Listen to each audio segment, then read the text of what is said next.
कृष्ण की वाणी। बच्चे, बनना है तो कर्म योगी बनो मेरे बच्चे। कर्म योगी, कर्म करो। जो इस दुनिया में अपने कर्म करता है ना, वो भी अच्छे कर्म मेरे बच्चे, उसे आगे बढ़ने से कोई नहीं रोक सकता। और उसके साथ मेरा हमेशा हमेशा आशीर्वाद रहता है, हमेशा।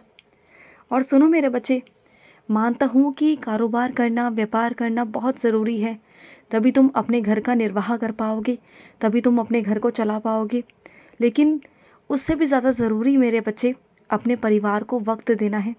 जो परिवार तुमसे उम्मीदें लगाकर बैठता है, पूरा दिन तुम्हारा इंतज़ार करता है कि कब तुम आओगे, कब तुमसे बात होगी, और तुम आकर थके हारे सो जाते हो, तो ऐसा बिल्कुल मत किया करो। कुछ ऐसा समय निकालो अपने परिवार के लिए, अपने माता पिता के लिए, जिससे 2 घड़ी बैठकर तुम बात कर सको। तुम जानते हो, तुम्हारे माता पिता को तुमसे तुम्हारा धन पैसा ये सब नहीं चाहिए, तुम्हारा वक्त चाहिए, तुम्हारा समय चाहिए। वो बहुत कीमती है। एक माता पिता के लिए ना, उसके बच्चे की मुस्कुराहट ही काफ़ी होती है। अगर तुम रोज़ सुबह मुझे प्रणाम करने के पश्चात अगर तुम उनके पाँव छूकर उनका आशीर्वाद लोगे ना, तो मैं सच कहता हूँ, तुम्हें तरक्की करने से कोई नहीं रोक पाएगा। तुम जानते हो, माता पिता का एक ऐसा आशीर्वाद है मेरे बाद, जो हर दुनिया में काम करता है मेरे बच्चे। चाहे वो लोक हो या परलोक हो, माता पिता का आशीर्वाद मेरे जैसे ही आशीर्वाद होता है, एक समान आशीर्वाद है। एक बार को तुम मेरा आशीर्वाद ना लो, लेकिन माता पिता का आशीर्वाद लेना बहुत ज़्यादा ज़रूरी है मेरे बच्चे। और सुनो, जीवन जीना है तो मेरी तरह जियो ना, बिल्कुल 100%। मैंने अगर बचपन जिया तो 100% जिया। आज हर माता पिता चाहते हैं कि उनका बच्चा नटखट कृष्ण की तरह हो। वो हर रूप में मुझे देखना चाहते हैं, बचपने के रूप में।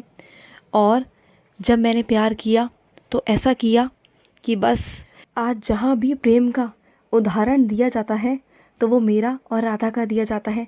तो सोचो मेरे बच्चे कि मैंने प्यार किस तरीके से किया, प्रेम किस तरीके से किया। जो किया वो 100% किया, वफादारी से किया, बहुत विश्वास से किया। और अगर मैंने युद्ध लड़ा तो महाभारत जैसा नाम रचा। सोचो, मैं कभी युद्ध से पीछे नहीं हटा, कभी गलत चीज़ों से पीछे नहीं हटा, अत्याचार से पीछे नहीं हटा। जहाँ गलत की बात आई तो मैंने अपना शस्त्र भी उठाए मेरे बच्चे।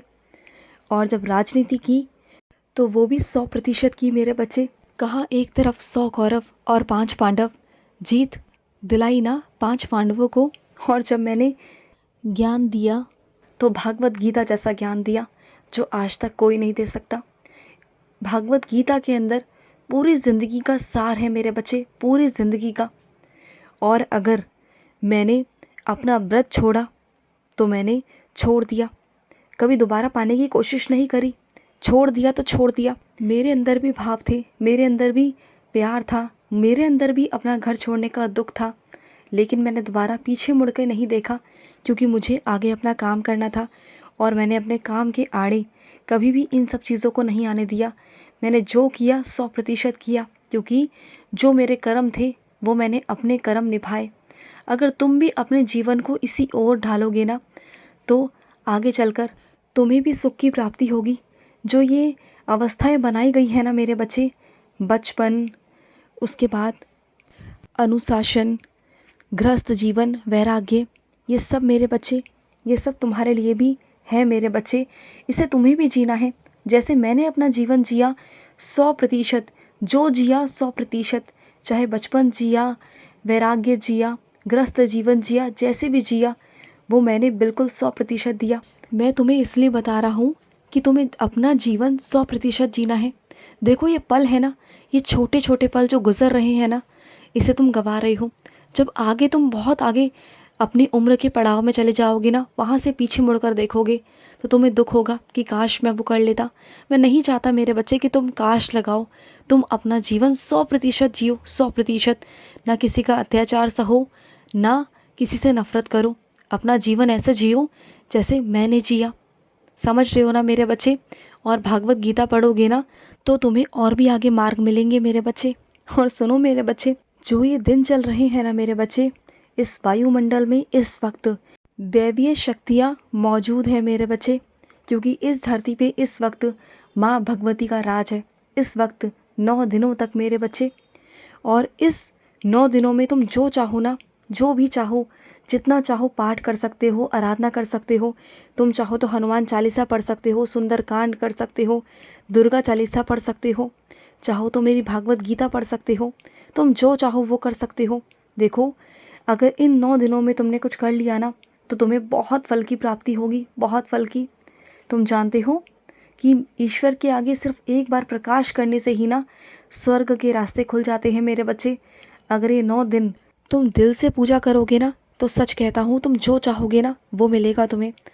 और मेरे कुछ खास बच्चे पाठ पूजा कर भी रहे हैं किसी खास चीज़ के लिए, किसी खास मकसद के लिए। तो सुनो, जो तुम्हारी दिल से इच्छा है ना, वो तुम्हारी मैं पूरी कर दूंगा मेरे बच्चे। हाँ, मानता हूँ जो तुम चाह रहे हो ना वो थोड़ा कठिन है पाना मेरे बच्चे, लेकिन तुम्हें मिल जाएगा। जो तुम 2-3 रास्ते सोच रहे हो ना जिस चीज़ को पाने के लिए, लेकिन वो 2-3 रास्तों से तुम नहीं जाओगे वहाँ तक। तुम्हें कोई अन्य रास्ता दूंगा, एक ऐसा रास्ता जो तुम्हारे लिए नया बनाऊंगा, नया खोलूंगा मेरे बच्चे। बस वहीं से तुम उस मंजिल तक पहुँच पाओगे। लेकिन तुम जो चाहते हो ना वो तुम्हें मिल जाएगा। बस थोड़ा समय है, इस 9 दिनों के अंदर तुम जो चाहते हो ना मांग लो, कर लो। शक्तियाँ तुम्हारे साथ हैं, दैवी शक्तियाँ तुम्हारे साथ हैं, चिंता बिल्कुल भी मत करना। और तुम्हें ऐसा लगता है ना कि ऐसा कोई खास देवी देवता है जिससे तुम्हारा संबंध बिल्कुल भी अच्छा नहीं, जिनकी तुमने आज तक पूजा पाठ नहीं किया, आराधना नहीं की, और तुम्हें ऐसा लगता है कि अब शायद तुम उनकी पाठ पूजा करोगे तो सही नहीं होगा। तो सुनो, जो माँ के बच्चे होते हैं ना वो राज दुलारे होते हैं, वो लाडले होते हैं। जब माँ के पास जाते हैं ना तो माँ हमेशा अपने बच्चों को गले से ही लगा लेती है। बस वो तो इंतज़ार करती है कि कब मेरा बच्चा काम से फुर्सत लेकर मेरे पास आकर बैठेगा, मुझसे 2 बातें कहेगा, मुझसे अपने दिल की बातें कहेगा, अपनी दिनचर्या की बातें कहेगा। और तुम ऐसा करते भी हो, है ना? तो फिर अगर उनके पास जाओगे ना, देवी देवता के पास, तो वो तुम्हें अपना लेंगे।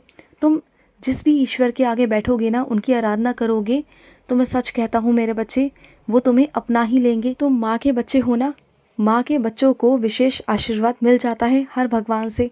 तो चिंता मत करना, चले जाओ उनके पास भी, डगमगाओ मत, घबराओ मत, चले जाओ उनके आगे भी जाकर नतमस्तक हो जाओ। फिर देखो, उनका भी आशीर्वाद तुम्हें मिल जाएगा, उनके भी तुम खास बच्चे बन जाओगे।